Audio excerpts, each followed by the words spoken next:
Olá, sejam muito bem-vindos, muito bem-vindas ao nosso quarto episódio do Conversa de Bari.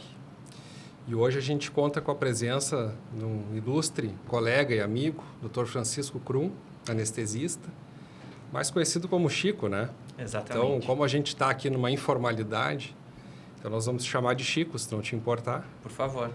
E a ideia, então, é trazer bastante informação assim, sobre anestesia associada à cirurgia bariátrica e compartilhar isso com vocês, né, trazendo bastante conhecimento científico e técnico e de uma forma mais suave, como se a gente tivesse uma mesa de bar aí.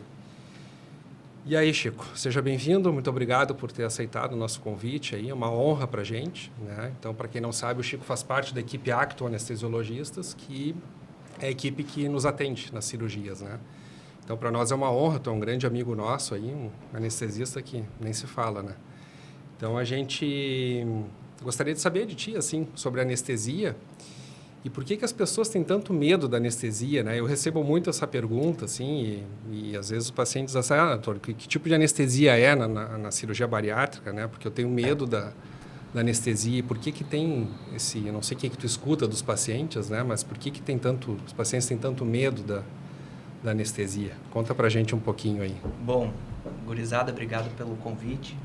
Já estamos nessa estrada aí desde 2018 com o Rafa, desde a fundação da Bariátrica Clean, a gente está junto, então agradeço o convite para a gente tentar desmistificar um pouco da anestesia e trazer conteúdo para os nossos seguidores. E sim, Rafa, o anestesista ganha muito concurso de fantasia no Halloween, né? Porque todo mundo tem medo da anestesia. E eu acho que existem diferentes motivos para isso. O principal é, eu não vou ver nada, ou eu vou acordar, ou eu não vou acordar, ou até mesmo a sensação de perder o controle, né, Rafa? É um momento onde um profissional vai assumir as suas funções vitais e isso dá uma sensação de perda de controle e é muito comum que os pacientes se queixem disso. Mas dentro daquela grande medo de vou acordar no meio, vou sentir alguma coisa durante, ou até de não acordar, a gente vai entrar naquilo que eu acho que é o nosso grande objetivo de hoje, que é falar sobre segurança, né? E todos esses desfechos que a gente conversou agora estão mais relacionados com a segurança que a anestesia tanto evoluiu nas últimas décadas. Fundamental, né, Chico? E acho que uma das grandes preocupações do paciente é acordar no meio do procedimento, né? O medo do paciente, né? De maneira ilusória, vamos dizer assim, tem aquela outro filme que já viu, né? Diz, será que eu vou acordar no meio do procedimento? Né? Então, tem filme de terror que fala exatamente terror, né? isso. Acho que tem uma Awake, se não me engano. Eu acho que é isso mesmo. E isso existe, Chico, essa chance assim do paciente acordar durante o procedimento ou sentir a cirurgia ou escutar o que está acontecendo na sala cirúrgica? Às vezes tem... Eu já escutei relatos assim de pacientes, às vezes, de comentarem coisas que ocorreram na sala e ele estava, em tese, anestesiado, né? Como é que é isso hoje? Né? Existem fatores de risco para isso, né, Rafa, que estão relacionados com a consciência intraoperatória, ou o termo em inglês chique, awareness. E esses fatores de risco, eles estão mais estabelecidos com cirurgias de urgência e emergência, onde a gente precisa diminuir anestésicos e que a gente possa perder algum monitor, né, do que a gente está oferecendo para o paciente. Tem uma curiosidade que são mulheres ruivas naturais, elas têm uma chance maior de ter consciência intraoperatória, mas a gente tem o grande divisor de águas da consciência intraoperatória, que é a monitorização cerebral. A gente tem monitores indiretos. Caso a gente faça uma técnica chamada de anestesia inalatória, a gente consegue medir a concentração desse anestésico inalatório indiretamente, saber se o paciente está dormindo ou não. E a gente tem os monitores cerebrais, que são eletroencefalogramas processados de uma maneira mais amistosa para o anestesista, porque o anestesista não é especialista em eletroencefalograma, mas ele é processado de uma maneira amistosa que o anestesista consiga ler ele e determinar se o paciente está corretamente anestesiado. E nisso a gente está falando nem para mais e nem para menos. Consigo, através desse monitor, determinar se o paciente está suficientemente sedado. Então, a probabilidade hoje de um paciente ter consciência intraoperatória é menor que 0,1%. Então, é muito pequeno. Baixo. Acho que a anestesia, tanto a anestesia quanto a cirurgia bariátrica evoluíram muito nessa parte de tecnologia, né? Se a gente for voltar aí uns 10, 15 anos atrás, a cirurgia bariátrica era um evento, né? Tanto o cirúrgico quanto o anestésico, o paciente que ia fazer a cirurgia ficava dias na UTI depois.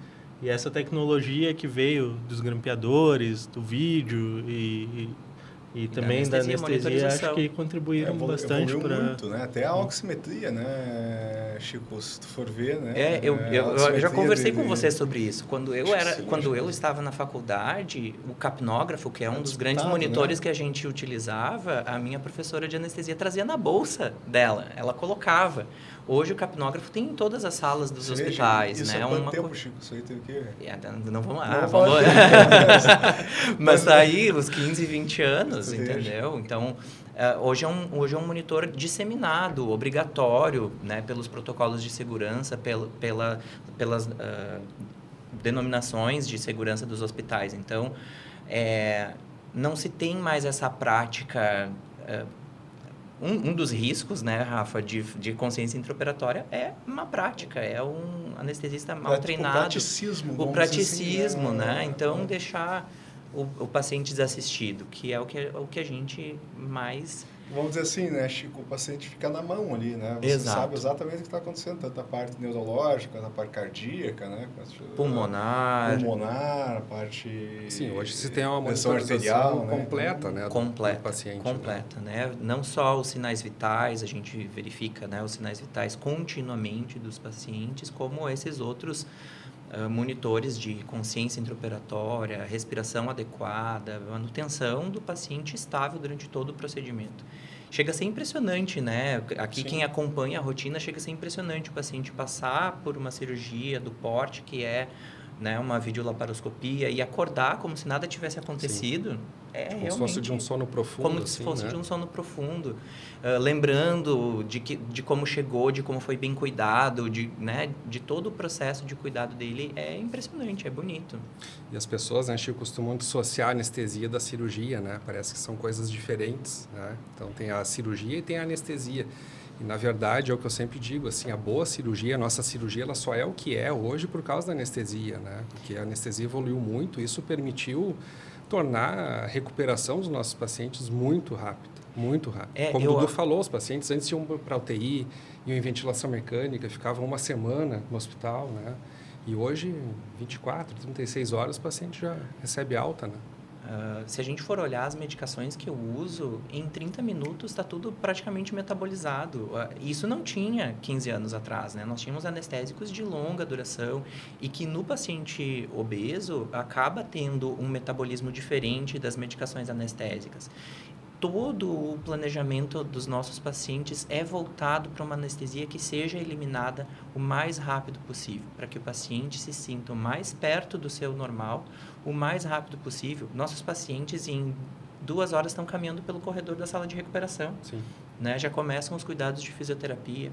E isso é tudo graças a essa tecnologia de medicamentos, de monitorização, de acerto, né, do que a gente quer oferecer para o paciente.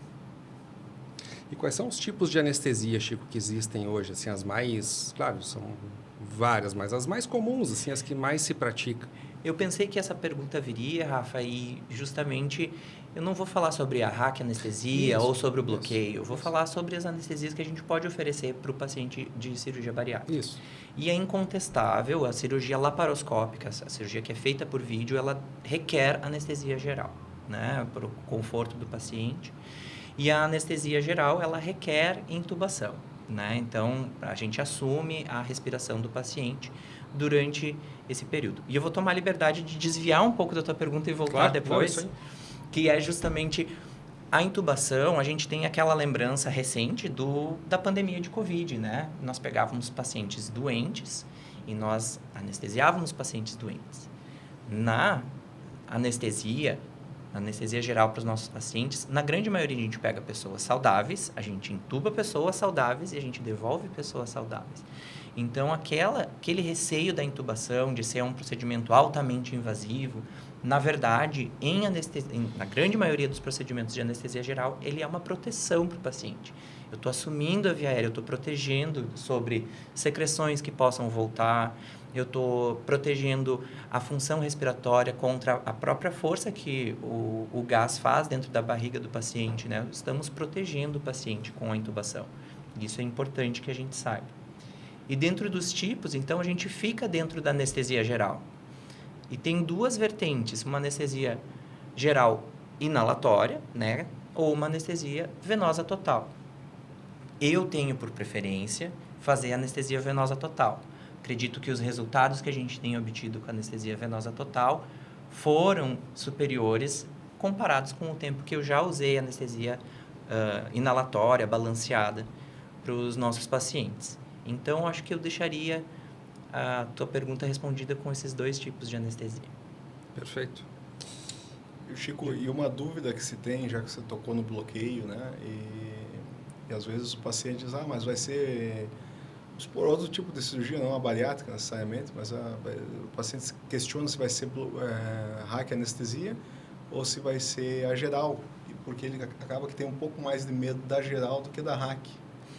Mas eu já isso vi não dos é uma dois, realidade, eu já vi né? dos dois jeitos, né, Ademar? Tem paciente que tem muito medo da RAC, vai entrar uma agulha na coluna. É a anestesia que a gente faz para cesárea, né, gente? Sim. Então, a anestesia mais feita no mundo inteiro é a RAC anestesia. E ela tem muito perfil de segurança. Hoje as agulhas são descartáveis, o procedimento é completamente estéril, né? São agulhas extremamente delicadas, finas, que não cortam os tecidos profundos, né? E que divulgem, né? Abrem esses tecidos para passagem Então, isso traz muita segurança e conforto para os pacientes no pós-operatório. E tem paciente que tem medo da anestesia geral porque tem intubação, né? Mas dentro desse apanhado geral que a gente conversou até agora, é sobre segurança, é sobre oferecer para o paciente um caminho entre o ponto A, onde ele não está operado, e o ponto B, onde ele está operado. A anestesia, como o Rafa pontuou, anda em paralelo com a cirurgia. E nós somos forças opostas. A força que o cirurgião faz para curar o paciente, eu faço para permitir que essa cura chegue. Então, a gente faz forças complementares para manter a neutralidade, né? Então, é assim que eu vejo hoje a relação entre a cirurgia e a anestesia. Simbiose, né? Simbiose, exato. Tem que ser, né? Isso é ótimo, né? Que vai acabar beneficiando, né? Quando a equipe está bem junta, né? Sim. Beneficiando muito o paciente na questão do tempo anestésico, da medicação usada em dose adequada, né? Isso faz toda a diferença, né, Chico? Isso é uma coisa importante ressaltar, assim, a afinidade da equipe cirúrgica com a equipe anestésica, né? A gente tem uma afinidade muito boa, tu sabe exatamente os tempos que a gente está na cirurgia, então tu já sabe a hora que tem que fazer um antibiótico, a hora que tem que fazer um relaxante muscular, a hora que tu tem que reverter o relaxante. Ele sabe também o tempo da cirurgia, né? Isso, mais ou menos os tempos, né? Eu sei o que o Rafa está pedindo para a instrumentadora, eu sei qual é o próximo passo. Sabe o tempo que está acontecendo, né? Então, conforme o material que eu solicito, o Chico já sabe o ponto que eu estou na cirurgia. E aí, isso faz toda a diferença. É um balé. É um balé. Exato. É um time de futebol bem treinado, né? Todo mundo está em sintonia, né? Grande realidade, né? Acho que tem que estar bem junto, né? Acho importante a equipe se conhecer, né? E trabalhar já há tempo junto. Acho que isso beneficia o procedimento no geral como um todo, né? Então, com certeza. E assim, Chico, então a gente falou rapidamente da evolução da anestesia, né? Mas assim, é importante a gente comentar também dos riscos, né? Acho que é sempre legal a gente sabe hoje que é um procedimento seguro. Tanto a anestesia quanto a própria cirurgia bariátrica são procedimentos seguros, mas a gente sabe que não são isentos de riscos nem complicações, né? Então, de maneira geral, assim, o que a gente poderia apontar de riscos mais específicos da anestesia? O foco não é a cirurgia bariátrica em si, né? Mas, assim, o que a anestesia pode trazer? Enfim, algum risco, alguma complicação mais comum que tu enxerga no dia a dia? O que eu escuto mais, porque eu vejo no dia seguinte, né? Sim. Às vezes o paciente reclama um pouquinho da intubação ali, que arranha um pouquinho a garganta, que isso é natural, passa Sim. um tubo pela garganta, então isso naturalmente às vezes fere ali, machuca um pouquinho e incomoda, né? Mas até não, assim, faz tempo que não... Mas eventualmente um paciente relata. Então é o que eu mais escuto, assim, e não é complicação, isso faz E parte... dói menos que uma dor de garganta de gripe, Sem né? dúvida, Pelo sem amor de dúvida. Deus. Geralmente passa em 1, 2 dias. né? Isso, Uma coisa dói assim. menos que uma dor... E passa com pastilha Benalete, Benalete, viu, Benalete. gente? Essa daí eu aprendi e eu uso sempre. Pastilha Benalete ajuda esse tipo de dor de garganta. E tem, realmente, né, Rafa? Então, por partes. As queixas mais comuns que eu acho que os nossos pacientes têm é a sonolência do despertar, né? Então, no primeiro momento, se sentir sonolento. Pode ter, a gente tem muito raramente confusão mental no despertar. Náuseas e vômitos. Eu estou muito satisfeito com o nosso protocolo de náuseas e vômitos. Nossos pacientes têm tido cada vez menos, praticamente né? zero. E eu sempre alerto os nossos pacientes que, já que o corte foi no estômago, se eventualmente tiver uma náusea, pode vir um pouco de sangue no vômito. A dor pós-operatória, a dor abdominal pós-operatória, ela também é uma possibilidade. A gente tem tido cada vez menos. O nosso protocolo de dor, eu acho que está num nível, assim, excelente. Os nossos pacientes acordam, a grande maioria, relatando muito conforto. O primeiro dia um pouco mais difícil, talvez requeira algumas doses complementares de analgésico, mas o segundo dia engrena e só vai adiante, né? E isso é importante, né, Rafa? Para dor pós-operatória, a gente tem um esquema analgésico permanente para o paciente. É só solicitar a medicação e ele pode receber medicação até de hora em hora e sentir o conforto que, com certeza, a medicação vai trazer. As particularidades da anestesia para a obesidade, a veia pode ser difícil, né? Então, isso é uma coisa que a gente gosta de falar para o paciente. Se o paciente mais gordinho tem a veia mais profunda, às vezes a gente tem dificuldade de encontrar 2, 3 punções, raramente mais punções do que isso, mas a gente às vezes precisa. A via aérea, como o Dr. Rafael agora falou, pode ser uma dificuldade, mas a gente tem protocolos muito bem estabelecidos de resgate da via aérea. Não lembro a última vez que a gente realmente passou sufoco, assim, de afrouxar as pernas, né? A gente tem andado muito bem com isso também. E falando em termos de riscos catastróficos, né? A anestesia hoje, ela tem um caso de evento grave a cada 300, 200 mil anestesias. É pouco. É muito pouco. É menos do que muitos eventos, como acidente de carro, exato. como afogamento de piscina, ataque de tubarão. Então, é muito raro que alguma coisa catastrófica realmente aconteça em anestesia, em pacientes saudáveis.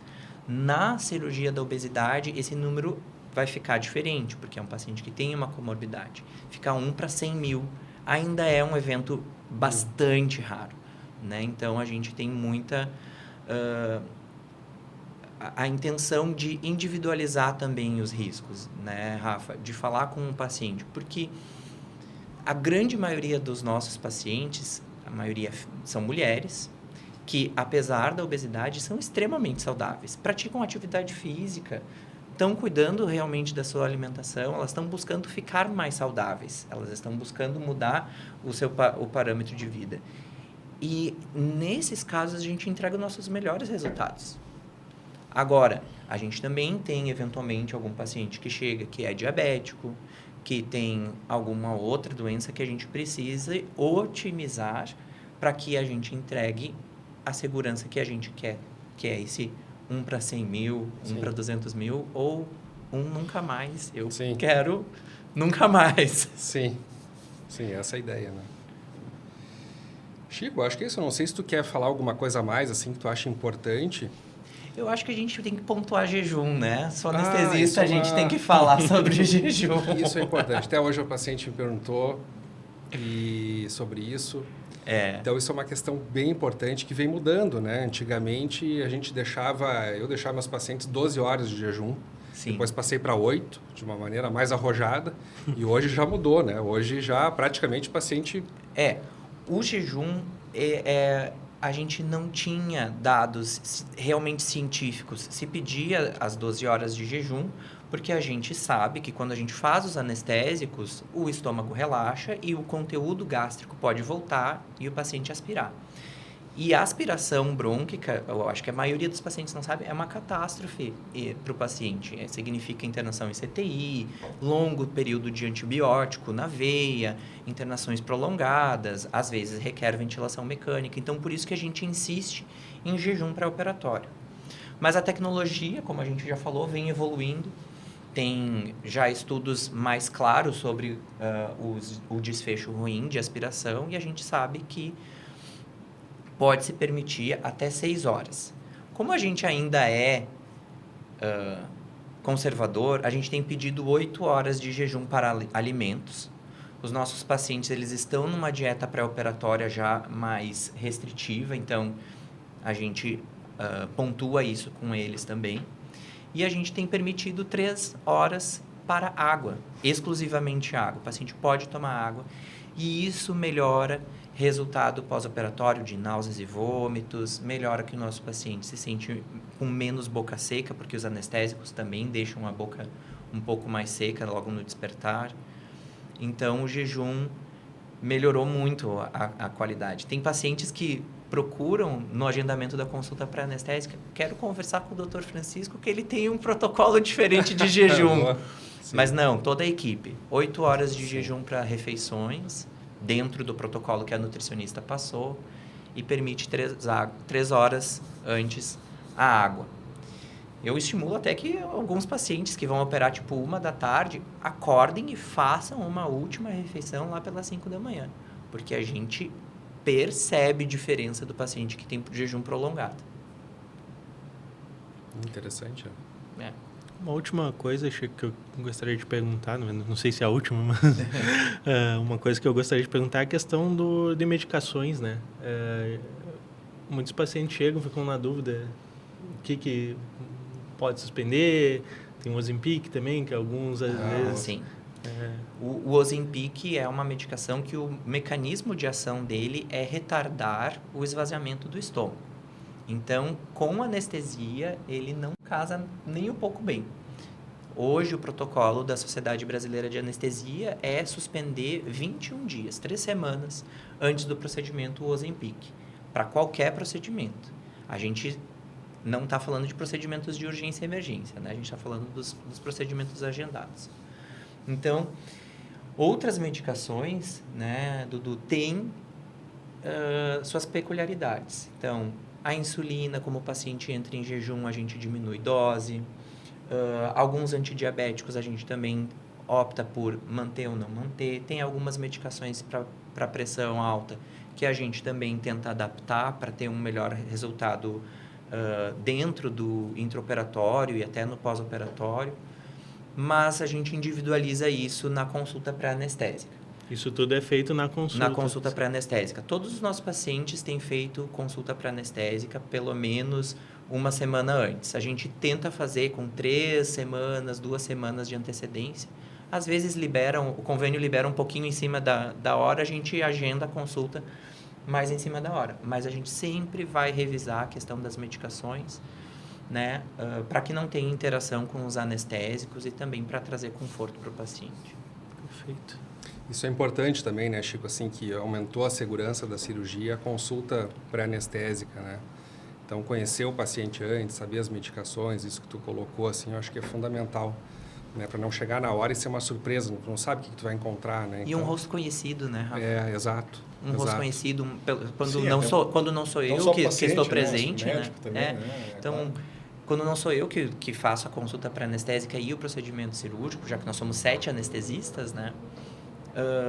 Mesmo assim, o paciente sabe que conversou com o anestesista, sabe que aquele histórico está ali, se sente cuidado, se sente reconhecido. Isso é muito legal. Isso é muito legal. Eu sempre converso com os pacientes antes de entrar para a cirurgia, no dia da operação, digo, quando é tu que está anestesiando para mim, diz, hoje tu vai conhecer o Chico pessoalmente. Eles ficam numa felicidade, né? Eles ficam felizes, assim, vão te conhecer, que vão, né? Então, acho bacana isso. E não só isso, mas isso aumentou muito a segurança também, né?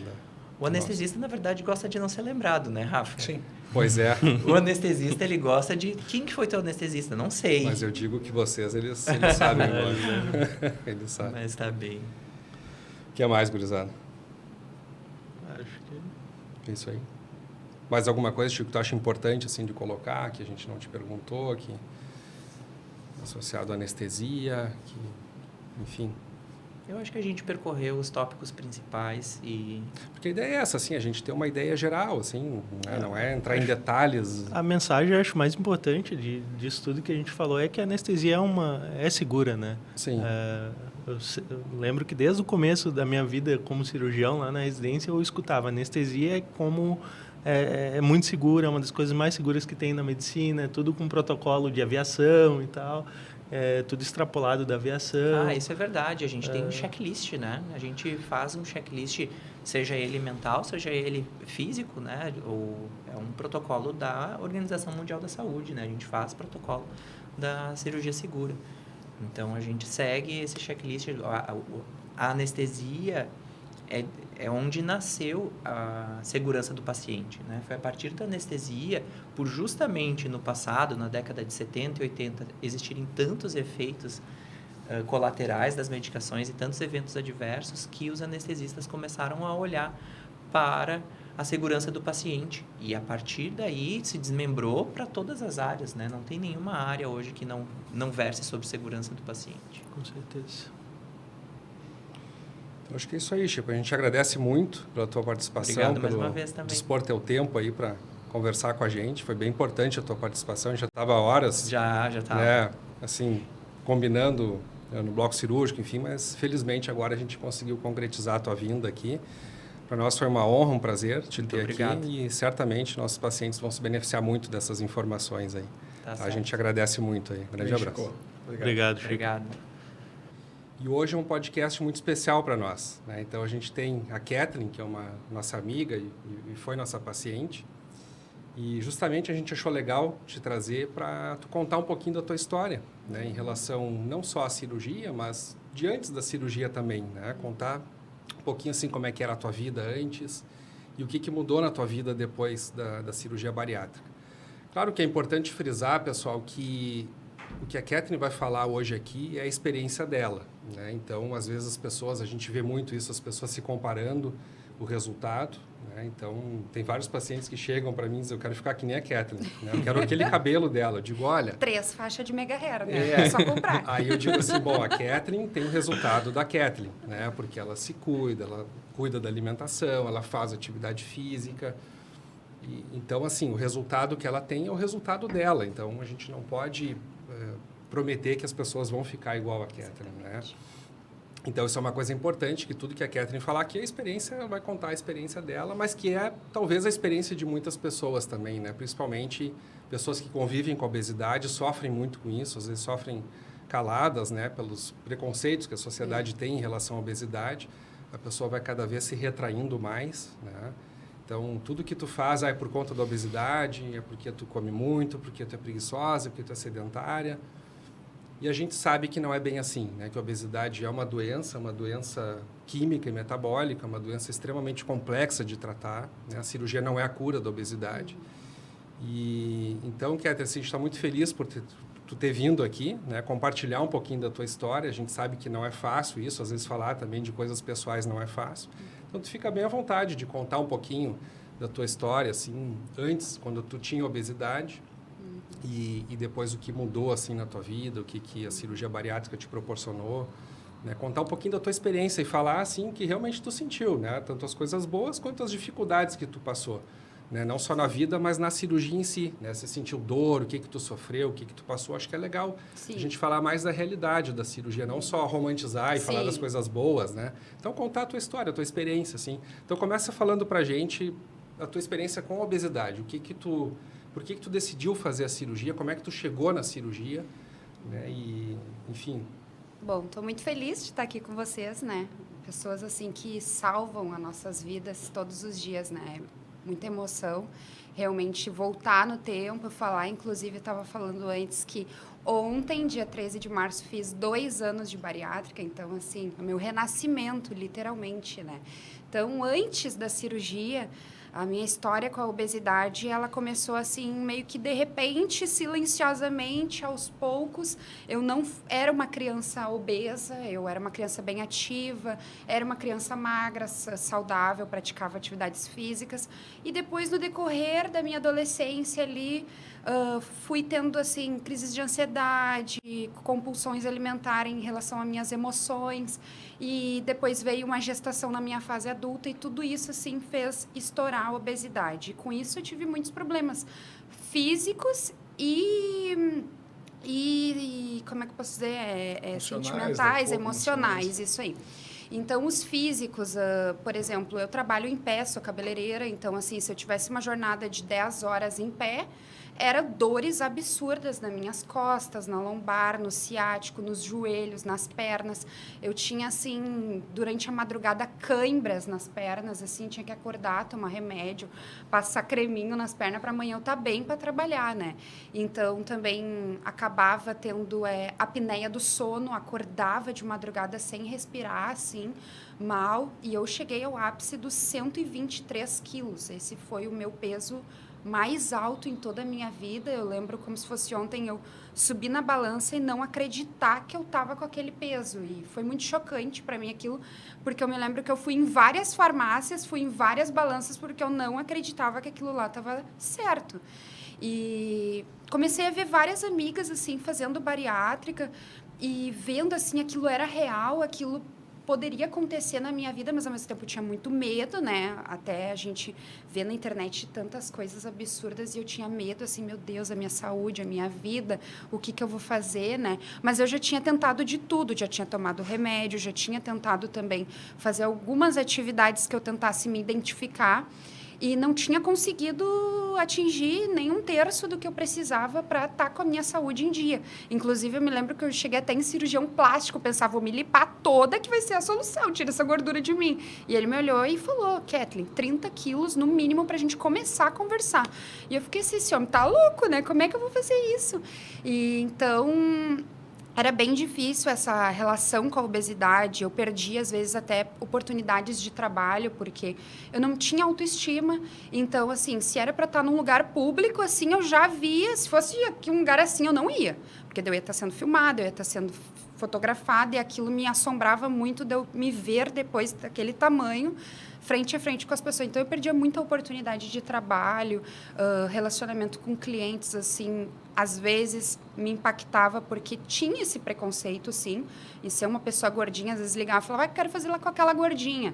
Então, tinha muitas situações antes na minha vida que me deixava, assim, bem assustada. Era difícil de se lidar. Eu não procurava ajuda, assim, terapia. Eu acho que se eu tivesse procurado isso antes, teria me ajudado muito mais, porque isso foi, assim, uma virada de chave na minha vida, quando eu tive que iniciar a terapia para passar por esse processo. Então, não era fácil.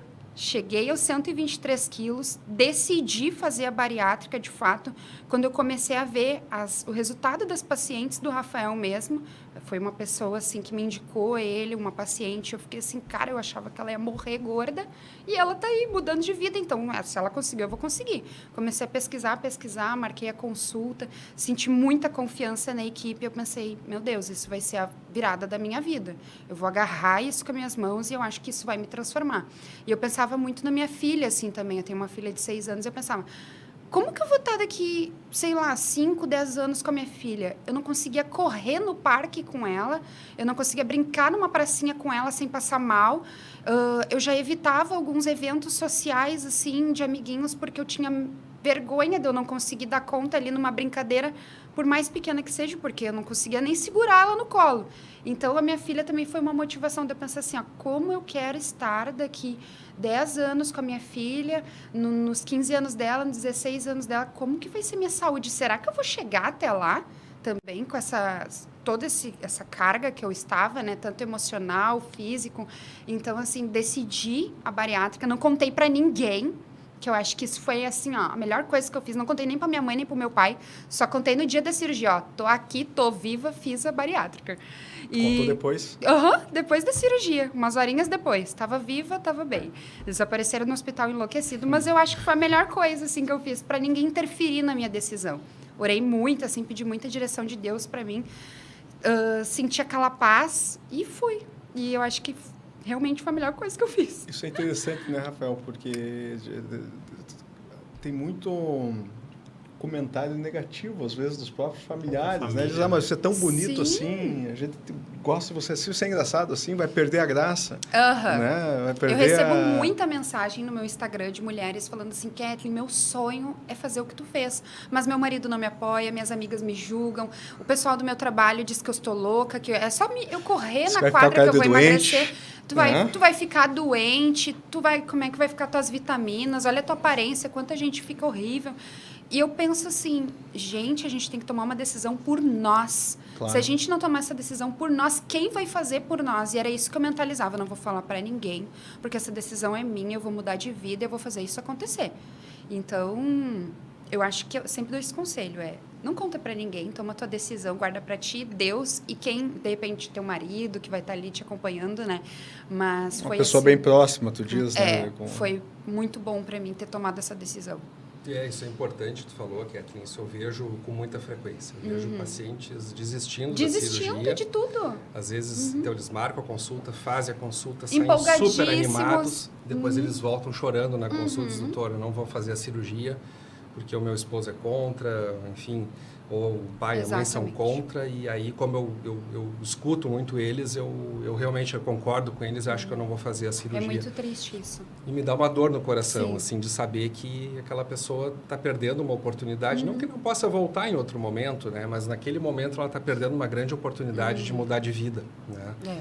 E realmente, isso que o Ademar falou, isso ocorre muito pelo preconceito, né? Não pelo preconceito somente da cirurgia, mas pelo próprio preconceito da obesidade. Sim. As pessoas imaginam que é só fechar a boca e ir para academia. Exatamente, né? exatamente. Que assim tu vai conseguir ter um toda resultado. Toda pessoa que é obesa, ela já tentou fazer isso. Evidente. É óbvio que ela já tentou, é óbvio que ela já foi para academia, é óbvio que ela contratou um personal, é óbvio que ela comprou marmita, que ela tentou de tudo.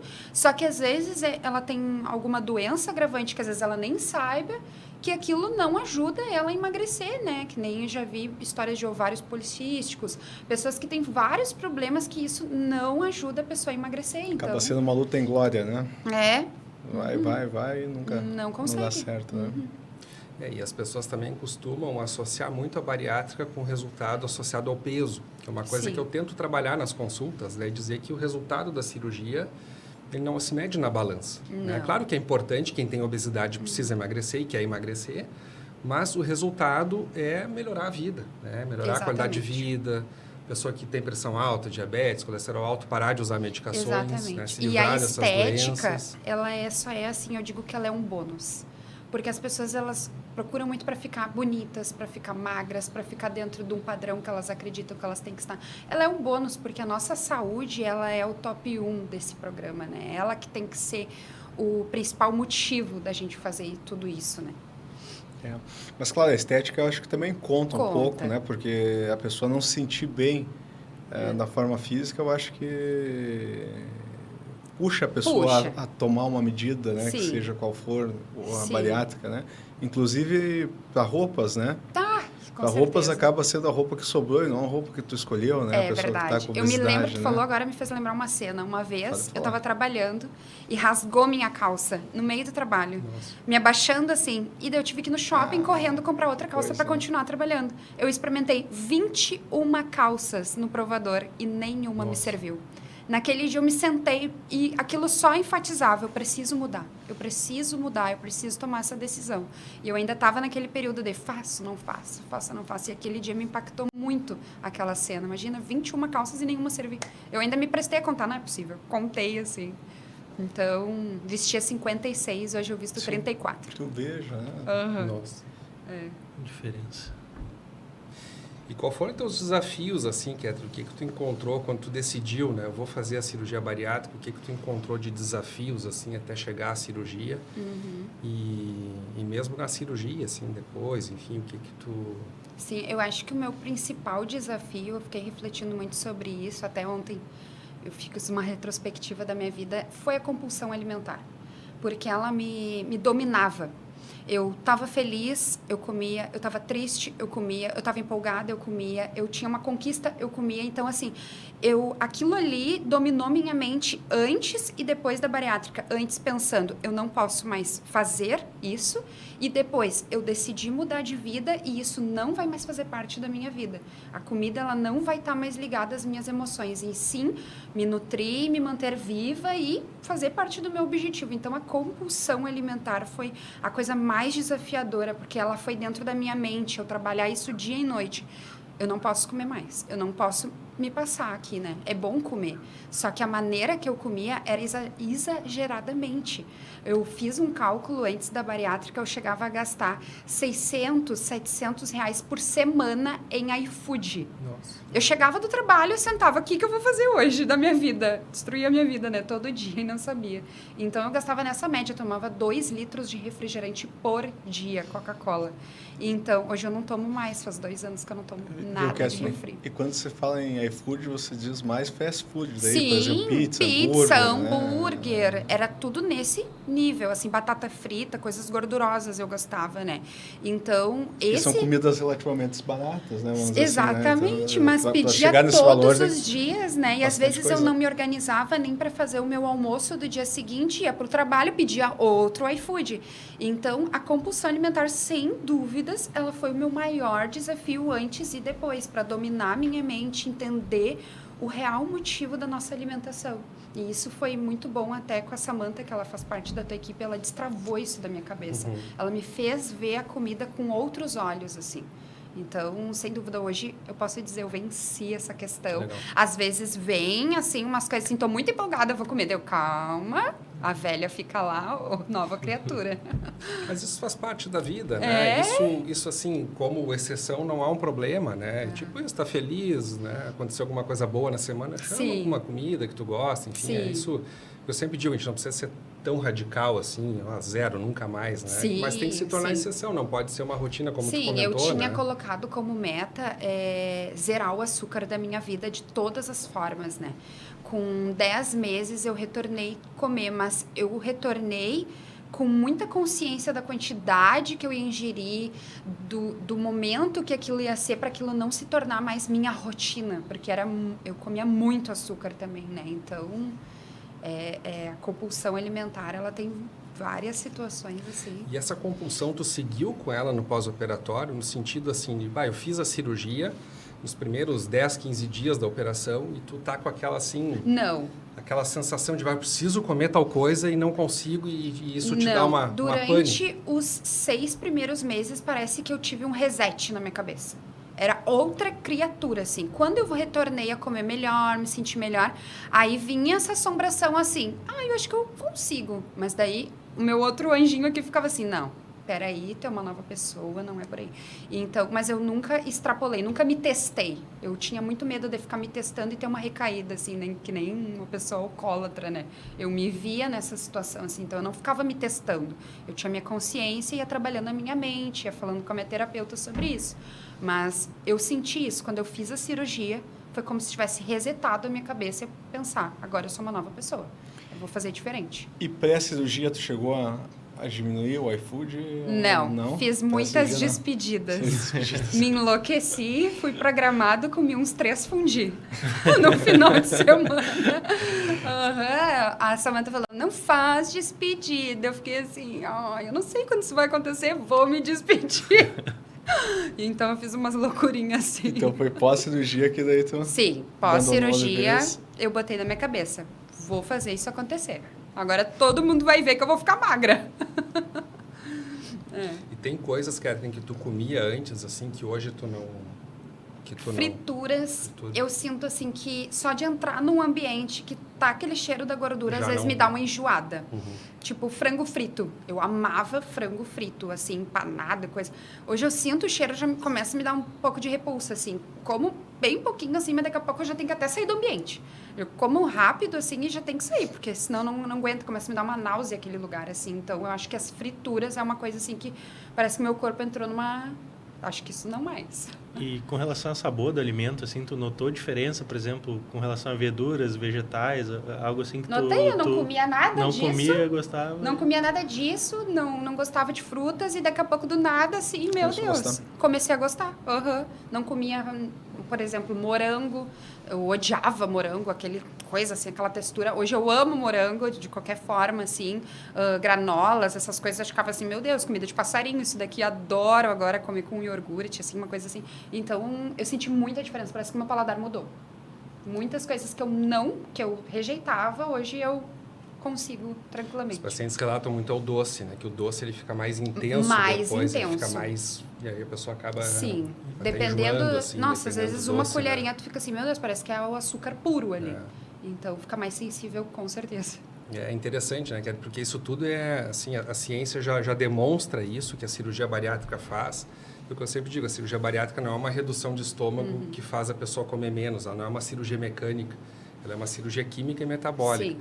Então, o estômago e o intestino produzem vários hormônios e grande parte desses hormônios fazem esse efeito de mudança química cerebral. Acredito. Isso muda o paladar, isso muda a compulsão alimentar. Então, tudo isso que tu comenta, ou grande parte das coisas que tu comenta, claro que tem assim todo o mérito teu, do teu esforço, né, e da tua preparação para a cirurgia, que a gente vê que foi bem intensa, né, de pensar assim, bom, tem coisas que eu faço hoje que eu não vou fazer depois. Exato. Aquela determinação, aquela força, né, que é tua. Mas tem esse efeito químico da cirurgia também que ajuda muito nesse processo. Sim. Né? Então, isso é interessante, assim, que as coisas que tu relata Foi são coisas que a exatamente gente, isso que eu que a ciência senti, demonstrou. como se a minha cabeça tivesse resetado, assim, um computador. Resetou, assim, até o olhar para as coisas eu olhava diferente. Muito doido, eu olhava a comida com outros olhos, assim. Tá. E hoje você está com 2 anos de cirurgia, né? 2 anos. E como é que tá a tua alimentação hoje, assim? Você tá cozinhando em casa mais? Eu trabalho, por exemplo, assim, com marmitas prontas, fitness, assim, nos meus almoços. Preparo os meus lanches, um sanduíche, uma fruta, coisa, preparo tudo. Levo minha bagagem completa de comidinha. E de noite, às vezes, eu preparo ali uma jantinha, uma salada, uma coisa assim, um frango. Ou uma comida de verdade mesmo, mas com menos quantidade. E daí, se já sobra, eu já guardo, congelo para dia seguinte. Mas eu estabeleci isso, esse cronograma alimentar na minha vida. Café da manhã, lanchinho da manhã, almoço, lanche da tarde, tudo bem certinho. E a questão de quantidade? Hoje eu consigo comer, em média, assim, umas 400 gramas. Tranquilo, assim, me sacia, fico bem. No dia? Não, por refeição. Por Pode refeição. Equivale a um prato de sobremesa, mais ou menos cheio. Assim, É mais ou menos isso, E tu se sente saciada ou fica com fome? Não, me sinto saciada. Às vezes, se eu como um pouquinho mais, já sinto assim, Sente que comi foi demais. Então, é o suficiente, né? Eu me lembro quando eu comecei era 200 gramas, depois foi 300. E hoje eu sinto que 400 gramas, assim, me deixa bem legal. Deixa suficiente. E voltando lá para o começo do pós-operatório, como é que foi a tua experiência com a dieta líquida, com essas... Porque a gente está falando de 400 gramas, mas no pós-operatório é um copinho de 50 ml, né? Então... Eu me lembro quando eu estava no hospital ainda e chegou, assim, eu fiquei assim, é sério mesmo, isso é real, assim. Eu fiquei um pouco assustada, assim, no começo, mas depois eu fui trabalhando a minha mente no sentido, assim, isso é só um período, isso não é para sempre, isso vai passar e... eu vou chegar lá. Então, assim, no início eu fiquei bem assustada, mas o tempo foi passando tão rápido, assim, eu piscava o olho, já estava na outra dieta, piscava o olho e daqui a pouco eu já estava na comida branda de novo. Então, foi uma questão muito de trabalhar a minha mente mesmo, para todas aquelas etapas que eu ia passar. Tive um suporte muito legal da minha família, assim, que me ajudou a fazer as comidinhas em casa. Então, aquilo ali me ajudava emocionalmente e também naquela rotina que talvez sozinha eu não ia conseguir. Perfeito. E muitos pacientes, eles têm o medo da dieta líquida, da dieta pós-operatória, porque eles acham que vão sentir fome no pós-operatório. Não sentia.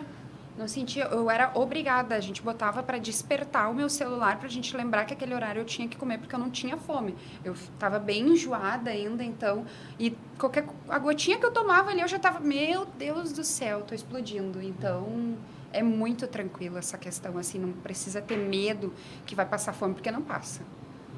E tu sentiu dor, Catherine? Senti. Sentiu? Senti. Logo que eu acordei, eu senti uma dor bem forte, assim, no estômago mesmo. Daí já tomei um remédio, foi passando. E no decorrer dos dias em casa, era mais assim, quando eu fazia uma caminhada, que era dos gases, né?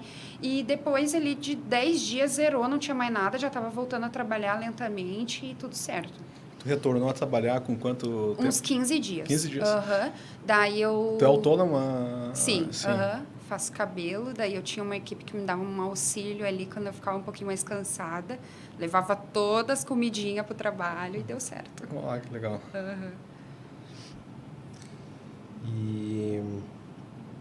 E como é que tu te cuida, assim, Kathleen? Conta um pouquinho pra gente, porque, claro, as pessoas olham a Kathleen hoje, Sim. né? Tu posta muito antes e depois, então elas veem a Kathleen antes, veem a Kathleen acha que é uma mágica. E acha que tu pulou, assim, que tu deu um salto e que tudo foi mágico na tua vida, né? Então, acho interessante tu falar, assim, como é que tu te cuida, se tu faz suplementação, se tu usa alguma suplementação de vitaminas.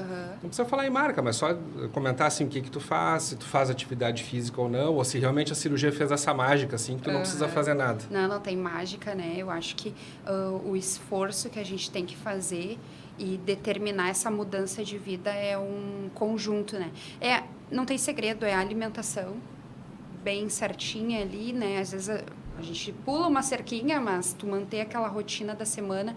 A suplementação é muito importante. Todo santo dia eu tomo o que foi me recomendado.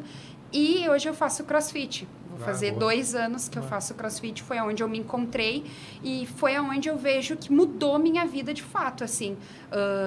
Me sinto muito mais disposta a cada treino. Eu acho que até para a questão estética, que as pessoas sempre perguntam da questão de pele, sobras, enfim. O meu braço eu não precisei operar, por causa que a própria força ali da musculação, enfim, que a gente acaba fazendo no treino, me trouxe essa resistência. Então, eu fiquei com quase nada de pele nos braços. Então, eu posso dizer também que a atividade física, o CrossFit, ele mudou minha vida. Foi algo que eu me encontrei, assim, que eu sou bem agitada e alivia, assim, minha ansiedade, aquele lugar, sabe? Então, assim, vou lá, faço meu treino e aquilo, se eu não tivesse feito, talvez eu não teria tido o resultado que eu tive tão bom como eu tive hoje, né? Tu começou o CrossFit depois da cirurgia? 30 dias depois da bariátrica, eu já estava lá fazendo uma aula experimental, pensando... O dia que o Rafael te liberou, tu já foi... Eu pensei, eu devo estar louca nesse lugar, as pessoas tudo shapeada lá, com músculo, eu pensando, só eu bem gordinha aqui, mas vou conseguir. Então, a atividade física... O CrossFit é um baita exercício, e quem faz é apaixonado. É apaixonado. Viajam e vão treinar na outra estação. Né? Então, é bem profissional. Mas eu digo para quem me pergunta, né? Tem que encontrar uma atividade que a pessoa se identifica, porque daí isso se torna mais fácil para o processo, né? O CrossFit mudou minha vida, mas quando a pessoa vai lá, não vai gostar. Então, treina testa um funcional, vai na academia. A atividade física é o que faz acontecer. Fundamental, né? Fundamental, com certeza. Acho que o mais importante, até tu comentou, e acho que a cirurgia ela é um empurrão, o mérito é todo teu, né? O mérito é todo do paciente. A cirurgia ela é um empurrãozinho, na verdade um empurrãozão, né? O paciente vai perder peso, mas a quantidade de perda de peso e a manutenção dessa perda de peso é basicamente o mérito teu, que tu cuidou da alimentação, Exato. cuidou do... As pessoas falam muito, né? Com bariátrica é fácil, mas fácil para quem? Tem todo um processo e tem um pós que a gente tem que continuar todo santo dia para não tudo é difícil, voltar, né? Você vê desde a decisão que você falou, Exato. Né? E depois o próprio ato, né? Os primeiros pós-operatórios, né? Depois o resultado. Exatamente, né? Então, exatamente.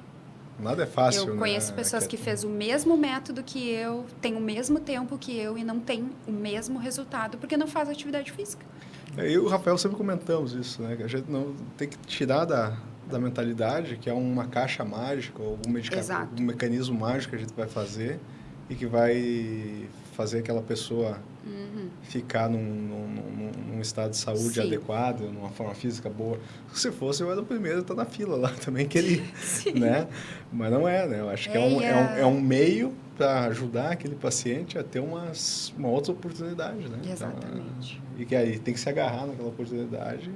E eu vejo, eu acho que também até o doutor deve ouvir muitas pessoas falar, mas eu não gosto de atividade física. Mas eu também não gostava. Eu odiava olhar as pessoas treinando, deixa eu ver, que loucura uma pessoa acordar às 6 da manhã correr na rua, né? Então, é uma coisa assim que é uma construção de mentalidade para essa nova fase que vai viver. Não é da noite pro dia também que tu vai te apaixonar por uma atividade física, mas os resultados que tu vai ter fazendo isso vai te apaixonando cada vez mais. O segredo é a constância, né? E depois assim, né? Quando tu começou com a atividade física, tu começou com 1 mês. Em 1 mês tu tá ainda com uma obesidade grave, né? Tu tinha perdido um peso, mas tu tava com uma obesidade acentuada. Imagina no CrossFit ainda subir caixa, descer de caixa, Carregar levantar peso.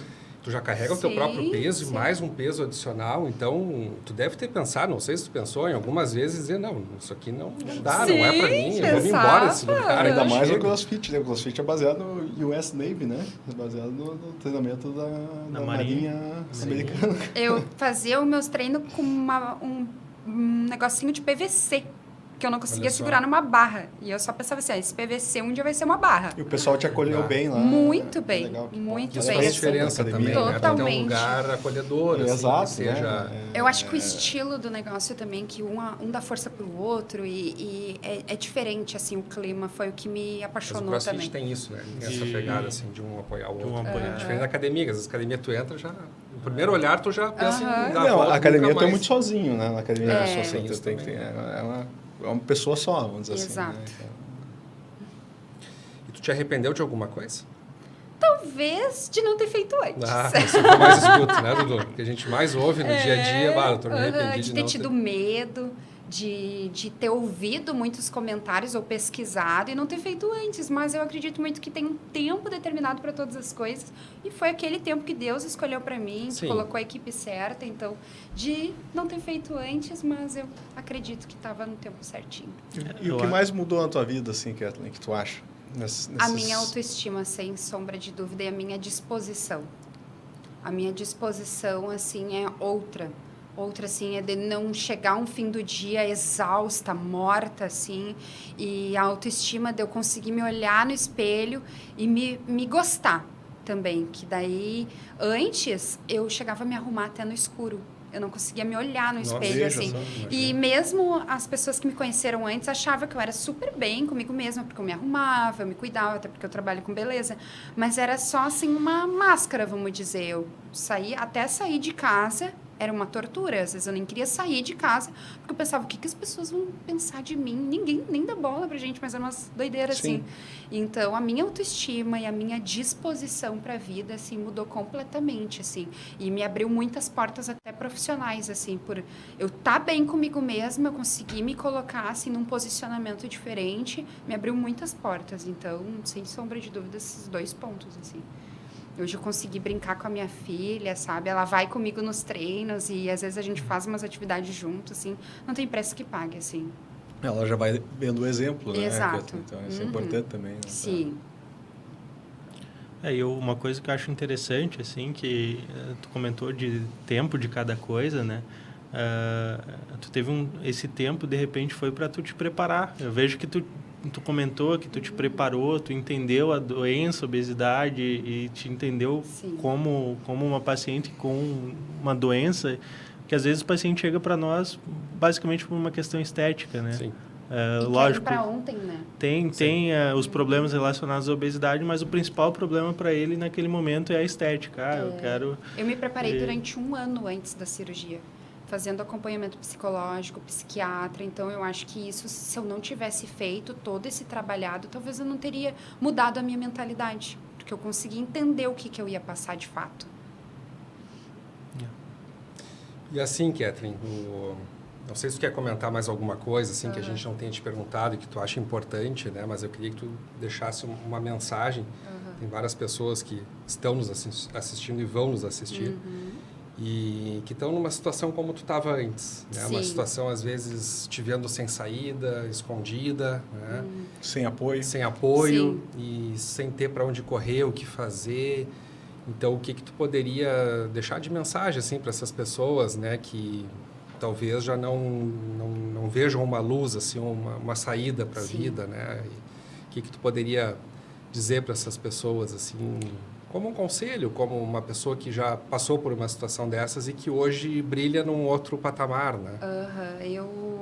eu digo isso todos os dias para as mulheres que me chamam aqui, até homens também que me procuram ali para me pedir um conselho, uma coisa, ou me contam a sua história, eu sempre digo a mesma coisa.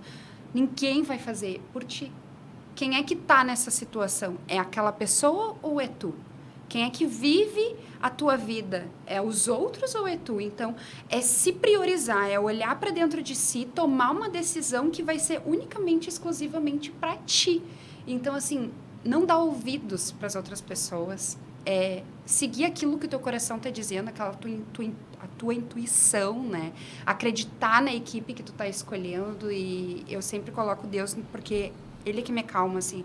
Eu coloco tudo para Deus, assim, peço para Ele me trazer uma paz das minhas decisões. Então, assim, é orar, entregar para Deus e acreditar naquela decisão que vai mudar a tua vida de fato. Porque se eu conseguir, era sempre o que eu dizia, se aquela pessoa conseguiu, eu vou conseguir. Então, hoje eu posso dizer, se eu conseguir mudar a minha vida, se eu conseguir eliminar 65 quilos na raça mesmo, eu acho que todo mundo é capaz. É só um poder de decisão. E o medo que eles têm nos assombrado, muitas vezes, as pessoas têm essa palavra muito grande na cabeça, eu tenho medo, eu tenho medo. Ele nos impede de viver, às vezes, um extraordinário que a vida está nos aguardando. Então, é tentar deixar o medo de lado e apostar naquilo que tu nem tá vendo, mas tu sabe que tu vai conseguir. Então, é isso. Não, perfeito. Tem vários... Um dos autores que eu gosto de ler é Napoleão Hill. E ele falou muito de sucesso, ele se dedicou a vida a estudar as pessoas que tiveram sucesso e fez publicou vários livros, né? E tem um livro dele que é clássico, As 16 Leis do Sucesso, não me lembro exatamente o título, mas é um livro bem grande, assim, ele é bem complexo. E uma dessas, acho que a primeira lei até, que é isso, primeiro é a decisão, então a gente tem que decidir o caminho que a gente quer ir e a partir da tua decisão tu tem que aplicar todo o esforço necessário para que tu chegue lá, né? Então é interessante isso, parece bobagem, mas eu acho que é isso que faz toda a diferença e que fez a diferença na tua vida, assim, né? Então é tomar a decisão, entender que o problema é teu, não é da tua mãe, do teu pai, do teu cônjuge, é teu, é tu que está sofrendo. Meu pai mesmo, ele fala, Kathleen, foi a melhor decisão que tu tomou na tua vida.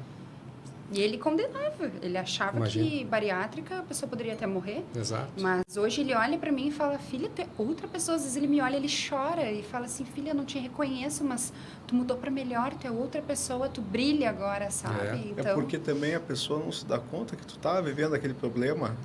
Como você falou, você colocar uma carapaça para sair. Exatamente. Né? Então, a pessoa ninguém sabe, né, Ademar? Exato. Ninguém sabe o remédio que tu usa, a dor que tu sente, qual é a articulação que dói, como é que tu dorme de noite, se é que tu dorme. Então, as pessoas não sabem. E também tem a romantização, né, da obesidade. Né? Sim. Então, o pessoal diz, mas tá tão bonita assim, tá tão bem assim, né? Então, aquela coisa que a gente falou, né? Que os pacientes falam em consultório para nós, né? Diz, mas vai perder toda a tua alegria, vai perder tua... vai ficar triste, né? Então, as pessoas acham, gordinho é bonitinho, é engraçado, fofinho. É engraçado, então... Então... Só que às vezes a pessoa nem se sente bem, ela só aparenta. Mas... Exato. E depois tem os mitos, né, Ademar? Também, vai cair todo o cabelo, os dentes vão ficar fracos, as unhas vão ficar fracas, tem esses mitos. Vai ficar cara do doente, né? Da bariátrica, cara de doente. Eu acho que só fica nessa condição quem não se cuida. Exato, tem que acompanhar. Tô aqui para provar isso, né? O cabelo, a pessoa tem que cuidar do cabelo, tem que fazer a suplementação correta, seguir a instrução do médico, né, que é fundamental, não tem segredo. O rosto, procedimento estético tá aí, eu faço injeção de bioestimulador a cada 4, 5 meses. Tem que se cuidar. Tem que se cuidar. Não, idade, aí, não tem, tu vai... Tu é uma pessoa, 123 quilos, tava com a cara desse tamanho, daí tu vai emagrecer, tu vai murchar, é óbvio que vai cair. Então, tu tem que procurar procedimento estético para conseguir muito bem lembrado. Preencher. Existem alternativas, né? Tem muito recurso. Tem solução hoje, para né? tudo. Tem muito recurso, claro. É isso aí. O que mais? O que mais, Kathleen? Acho que a gente... Pelo menos... Fiz as reparadoras, coloquei prótese, fiz o abdômen, tudo pelo plano de saúde, não paguei R$1. Que legal. Qual é o teu plano? Dr. Clean. Foi dificilzinho ali o processo, mas eu não desisti, eu sabia que eu tinha meu direito, eu fui até o fim, pensei, se for para ser, será.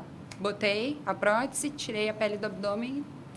E qual a tua maior dificuldade hoje que a cirurgia bariátrica te trouxe? A dificuldade... Vitamina... Tem alguma dificuldade, assim, que Eu acho assim, só que eu sou muito agitada, assim, né? Eu tô falando, tô comendo, daqui a pouco eu já me esqueci, já engoli rápido demais, daqui a pouco eu já tô aqui, ó, um pouquinho entaladinha. Então é só essa questão, né? Falta de atenção às vezes, mas no mais ela só me trouxe benefícios. É tranquilo, assim, tu tranquilo, tomar vida vitamina normal. no dia a dia. Aham. Eu demorei para me acostumar, que eu teria que ter aquela rotina, comprei até aquelas cartelinhas assim, segunda, terça, quarta, quinta, mas hoje já consegui me adaptar, então tudo é adaptação. Mas é só atenção na rotina, assim, porque do resto ela só me trouxe benefícios. Perfeito. Tá satisfeito, então? 100%. Que legal. 100%. Eu indico para todo mundo. Bariátrica é vida. Então, tá, cara. Parabéns pelo teu resultado aí. Obrigada. Pelo teu sucesso. Obrigada. Que legal, Kéter. A gente fica muito feliz, eu fiquei muito feliz, assim, de tu ter participado, né? E te dar os parabéns, assim, realmente. E é importante deixar claro, né, que não foi a cirurgia bariátrica. A cirurgia bariátrica, ela foi realmente, assim, um trampolim, talvez, para que tu chegasse até onde tu chegou hoje, né? Mas sem o teu esforço, tua dedicação, teu cuidado, e a gente acompanha nas redes sociais, vê que tu faz atividade física, não é uma coisa eventual, né? Então, tu realmente, tu estabeleceu uma vida diferente, né? Tu te propôs a isso e tu segue isso bem à risca. Então, isso faz toda a diferença, né? Então, o teu esforço, tua disciplina, teu cuidado, comprometimento, ele foi fundamental. A cirurgia, ela te deu uma base para isso, né? Mas sem isso, a cirurgia realmente não teria feito o efeito que ela fez em ti, né? Então, te dar os parabéns, assim, não é fácil, a gente sabe que não, como tu colocou, né, que as pessoas acham que é o caminho mais fácil. Mas tu fez bariátrica, tu deve ouvir isso. Tu tá assim porque tu fez bariátrica. Quero ver tu emagrecer sem isso, né? E a gente escuta isso, vê isso também. E a gente sabe que não é bem assim, né? Então, a gente ficou muito feliz, assim, de ter participado, compartilhado a tua história um pouquinho, que deve ser a história de bastante gente que está nos assistindo, assim, né? Então, uma história que é tua, exclusiva, mas ela talvez seja comum a várias pessoas também. Então, é legal tu dar o teu depoimento, assim, o que tu passou e como tu conseguiu vencer isso, e vencer o medo, e vencer as pessoas negativas à tua volta, e tu simplesmente foi, né? Tu entrou no foguete, não olhou para trás e foi, né? Tapava os ouvidos e, ó, tem o meu foco, vou vencer. É isso. Então, realmente, isso é um mérito totalmente teu, assim, da tua força, né? Então, é isso. A gente agradece bastante, a gente está bem feliz, assim, na tua participação. Eu que agradeço. E é isso. Não sei se os guris querem colocar alguma coisa aí. Só parabenizar pelo resultado e pelo esforço que tu continua empenhando, né? Para manter a tua... Obrigada. Muito sucesso aí, cara. Obrigada.